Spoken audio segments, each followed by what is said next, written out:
investors are really asking for this standardized disclosure around climate, but not just climate. Hello and welcome to Off the Books, where we surf the uncharted waters of accounting, finance, risk, and wherever else the waves take us.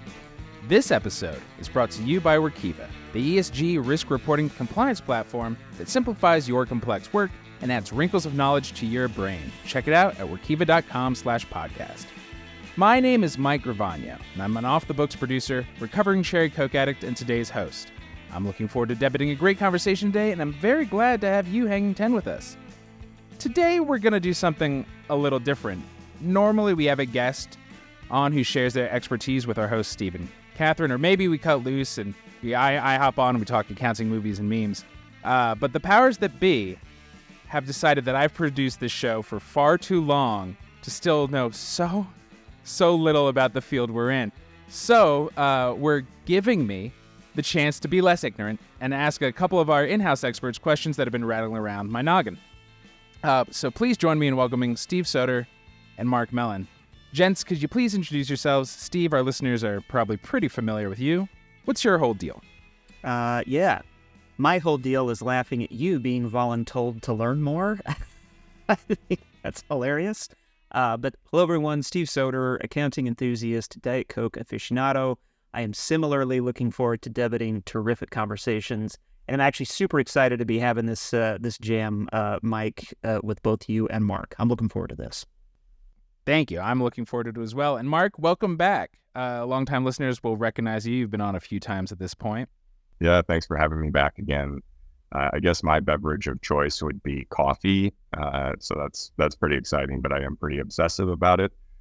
So I have about 15 years of experience at the intersection of accounting, audit, and ESG. I spent over 10 years helping companies from the Big Four side, advising them as they advance their ESG disclosure strategies, pre-evolution of ESG that we see today in the market around regulation. And I help here at Workiva, making sure that everybody learns a little bit more, including yourself, Mike, on ESG. So happy to be here again with you all. I love learning, and all of this, anything I've learned is like by osmosis at this point. And so I'm excited to just wring you out for all you're worth. Let's kick it off with you, Steve. We've been waiting for the SEC ruling on ESG forever. Like, what is taking so long? Sure.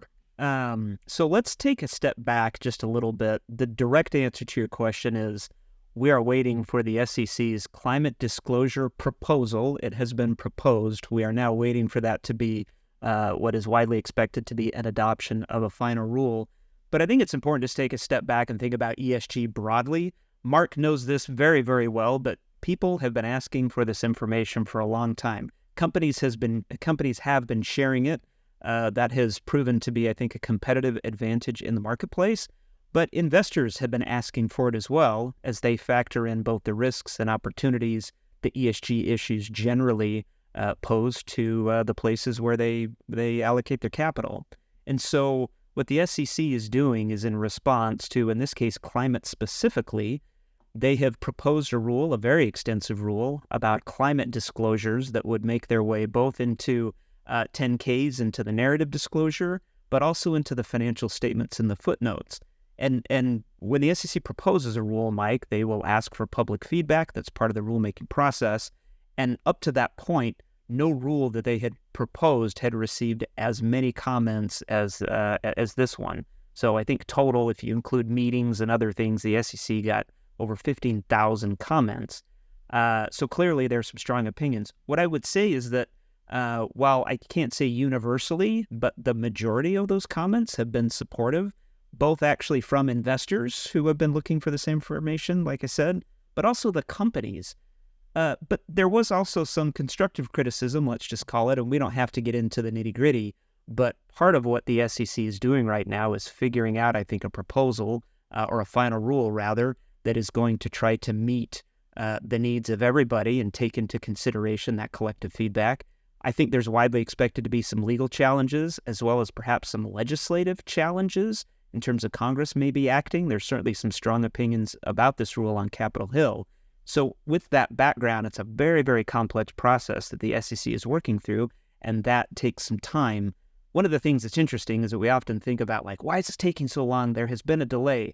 The SEC never moves that fast. They certainly don't ever move this fast with something as significant. We're actually not really behind. This is pretty normal. Yeah, how often do they make big decisions like this? Like, when was the last one, and how long did that take, if there even is a comparison? Well, there were significant additions to Reg SK, which, not to geek out here, but that's the rule that requires, in addition to other things, companies to have narrative disclosures about and the results of operations, known trends and uncertainties. That was the thing. That was the language that I was looking for. That happened in the 80s, and that was a pretty big deal. I think moving beyond that, Sarbanes-Oxley was huge, and Sarbanes-Oxley dramatically changed the way that companies and financial reporting teams specifically operate. And to me, this rule feels that way. But this isn't actually the only ESG rule that's out there that has been proposed. There's a rule on cybersecurity disclosures that is also out for public feedback. I would kind of loop that into ESG disclosure generally, probably more on the G side. I don't know, Mark, you may have a different opinion on that. But Mike, not too often, short answer to your question, not too often do they do something this big that will dramatically change the way that that financial reporting teams operate with respect to their SEC disclosures and beyond. Thanks. Yeah, Mark, do you have anything to add, or you can expound upon that? I did not think of cybersecurity falling under ESG.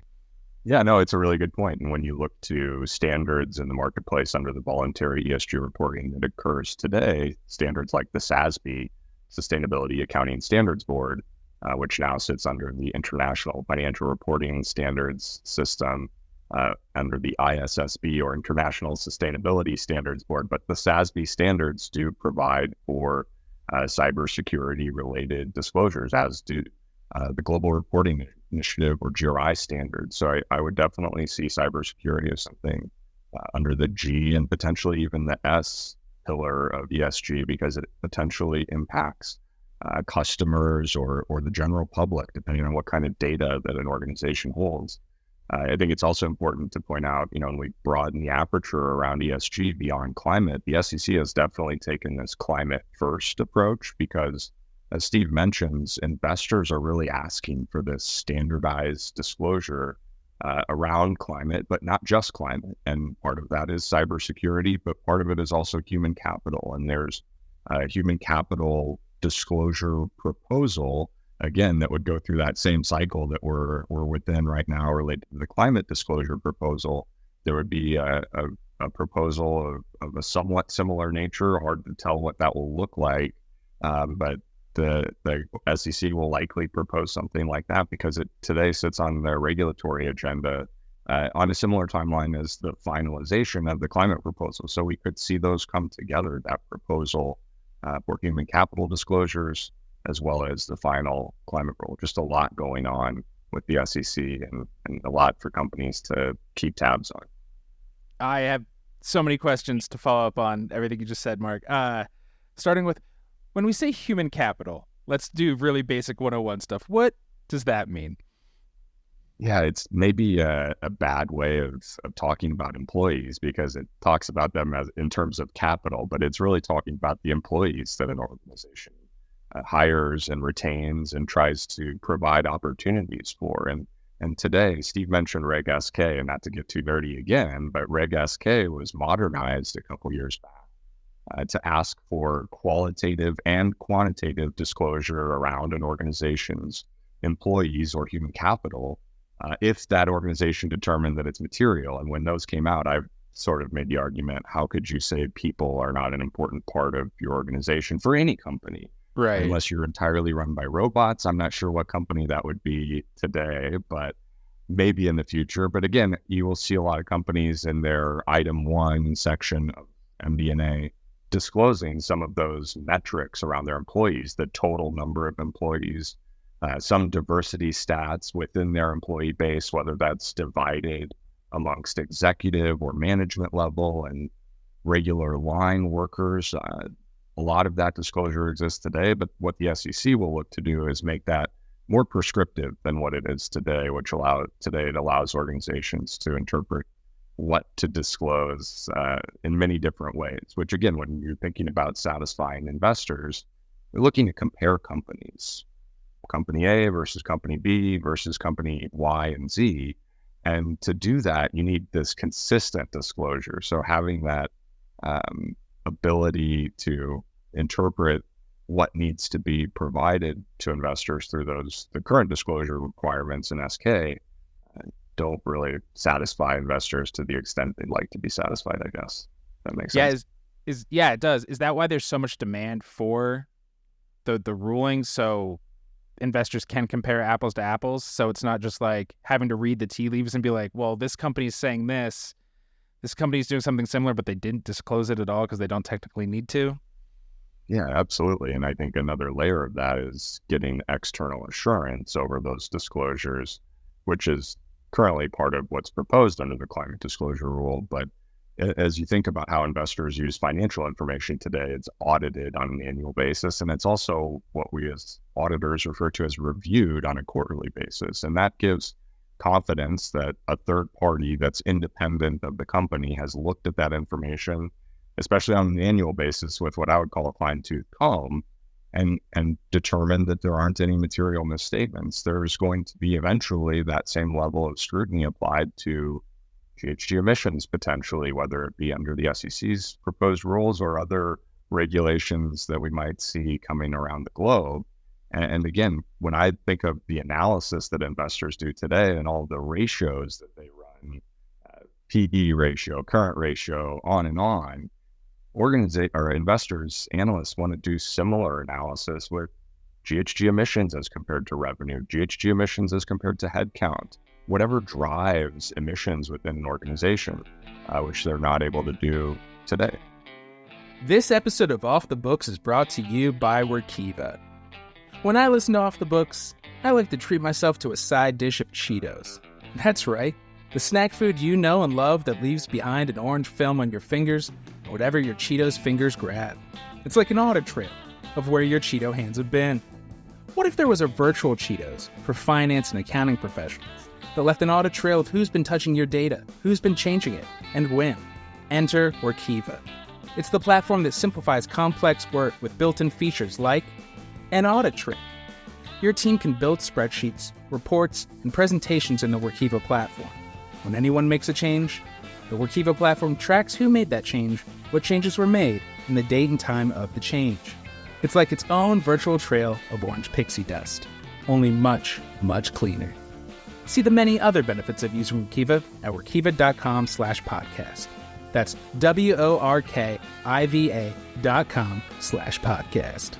Mike, if I could jump in, just Please. one of the interesting kind of dynamics here and questions, which is a very good question, is, well, why does the SEC need to do anything? If investors are asking for this information, those companies who so choose could provide that information to them, and then in theory, they would be rewarded with maybe better access to capital, more availability, better terms, whatever. And that's a terrific question. The extent to which investors have been asking for this information has really crossed a tipping point to where companies have seen the opportunity, they're willing to provide something, but it may not be consistent, it may not be comparable, largely does not have the assurance, actually, and the review that Mark was just talking about. And that's the point where regulators need to step in, because part of what the SEC's mandate is to protect investors. So to the extent that companies may be a little bit wishy-washy, and there have actually been cases of companies greenwashing, that's, what are the terms that you would call that? Beyond that, I think unless companies have a real incentive, as in a regulatory reporting exercise to get this stuff right, versus kind of like a nice to have that they would provide to investors, that's the point where the risk of investor harm gets to the point where a regulator like the SEC needs to step in. One of the things that I see in Gary Gensler's recent congressional testimony, he kept getting asked again and again, why are you trying to regulate climate? Why are you trying to regulate climate? And I think it's so important that people understand this is not about regulating climate. This is about facilitating that flow of information. So if ESG isn't critical, if climate isn't a thing for your company, make the required disclosures, say as much, and move on. And in fact, Right. You might actually be an anti-climate company, and that might be your shtick for your investors and for your customers. And that might be great. Say as much in the filings. And as long as you're meeting the prescriptive requirements, the SEC, certainly as a regulator, really can't say anything about it. But I think that's such an important distinction that people might not. It would be like saying, why is the SEC trying to regulate profitability when you're submitting your financial statements to them? They're not. They're trying to facilitate disclosure. Yeah, there's so much data out there in all these fields, so it's for the investors. The SEC's regulations are like, let's make it as simple as possible, even though it's still very complex, so investors have what they need so they don't get screwed over. Correct. I love that. I don't know what the English term for the illustration that you use there, Steve, alliteration or whatnot, but I love it.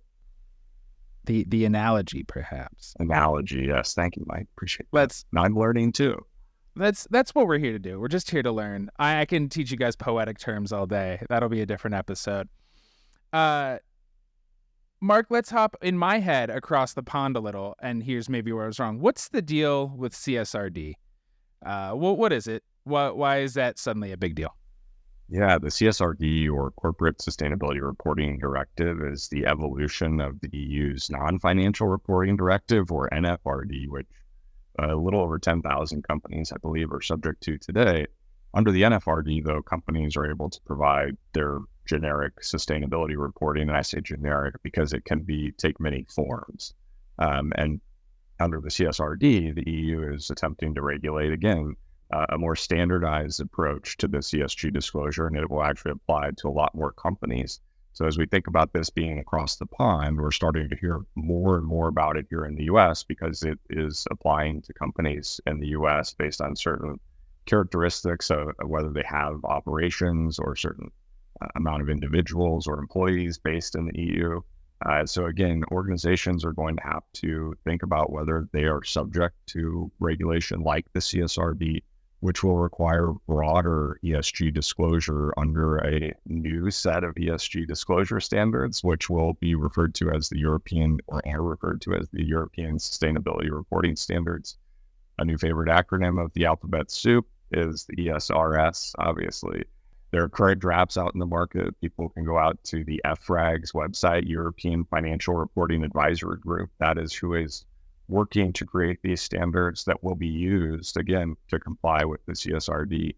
Important to note that, again, it's broader than climate. It's based on what we call double materiality in the marketplace. So that's thinking about how ESG issues impact you as an organization and your ability to continue in business, whether you have access to water to produce and bottle your Coca-Cola, or whether you have access to power in a remote area to mine your non-conflict minerals, things like that, again, you'll be thinking about what's important to your organization. That's one side of materiality, but also how your organization impacts the broader environment and society. So it's a real kind of broad exercise in determining what's most important for an organization, and then using those disclosure standards to communicate performance related to those important areas.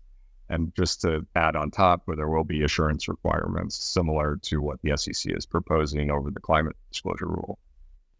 Hopefully that makes sense. No, it does. It's just, again, so just like a burst of questions from that. Like, so just so I'm understanding, double materiality is kind of a feedback loop of like how we're affected and how we are affecting. Yeah, that's interesting. I like that way of thinking about it. And it should be kind of a broad feedback loop where you're engaging with a broad set of stakeholders or gathering information from a broad set of stakeholders, your investors, NGOs, potentially the public within the communities that you operate in, all of those areas. And a lot of organizations are already doing this, especially organizations that follow the GRI standards today. That idea of assessing double materiality is part of what has been in existence with GRI for a long time. This is, again, just more of a formalization of that process to make sure an organization understands what's important for it to focus on. Otherwise, I think organizations have a tendency to sort of pave the earth with ESG issues. Everything can be important. Right. But if you take this approach of going through that feedback process and sort of trying to quantify how that feedback is coming in and using that as evidence to the market of why you're focused on what you're focused on. I think that will help organizations in the long run, but it does, I think, seem pretty daunting for organizations that haven't thought about that in the past. Sure. Yeah, I can see how it would be daunting. So is this the European equivalent to what we're talking about with the SEC ruling we're waiting on? Are they parallel, or is it kind of like, how Europe has GDPR, so their privacy standards are a lot more strict?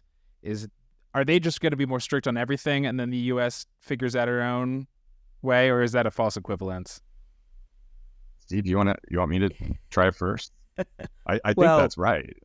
Yeah, I do think that's right. I don't know if I see the U.S. in anytime soon getting to the extent of the CSRD. I think what the U.S. and the SEC is trying to do is maybe clarify this sort of market activity of the role, at least climate and eventually broader ESG issues such as cybersecurity and human capital, but clarify. What the EU is really doing is actually shaping that in, I think, a pretty meaningful, defined way. And so I don't know if I see a U.S. equivalent. I don't know, Mark, what do you think? Maybe not necessarily a U.S. equivalent, but I do see this kind of EU CSRD process, regulatory process, potentially sort of taking a waterfall effect, and that it encourages more companies to, if there's 3,000 companies in the U.S., for example, that would have to comply with CSRD, that now sort of becomes the gold standard. And I think there's one other sort of player to this party that we haven't mentioned, which is I guess we did mention them in the beginning, the ISSB, the International Sustainability Standards Board. So in addition to housing the current SASB standards, they're also creating what they're referring to as S1 and S2, which are their newly created standards for how to use the international sustainability standards, but also climate-related disclosure requirements as S2. So there is some speculation in the market that there's some behind-the-scenes sort of alignment, which I think Steve was alluding to there, as we think about how the SEC writes its final rule, potentially in alignment with the ISSB's S2, which is also in alignment with the ESRS requirements around climate-related disclosure. Again, that's a pretty big stretch to think that they would all ask for the exact same thing, but there could be just some alignment in how those regulators are thinking about approaching the enforcement of whatever they're trying to regulate for their intended audience, which for the SEC is investors. Unfortunately, all the jokes about how the clock is not leading us is true. The clock does rule all. We have to stop. I'm cutting in here right now. Thank you, Mark. Thank you, Steve. Big thanks to you, dear listener, for surfing along with us. This has been Off the Books, presented by Workiva. Tune in next week. We will come back with a part 2 as the conversation continues. Please subscribe, leave a review, tell your buddies if you like this show, sound off in the comments if you're watching on YouTube. Are there questions you wish we hit? Let us know. Feel free to drop us a line at offthebooks@workiva.com. Surf's up, and we'll see you on the next wave.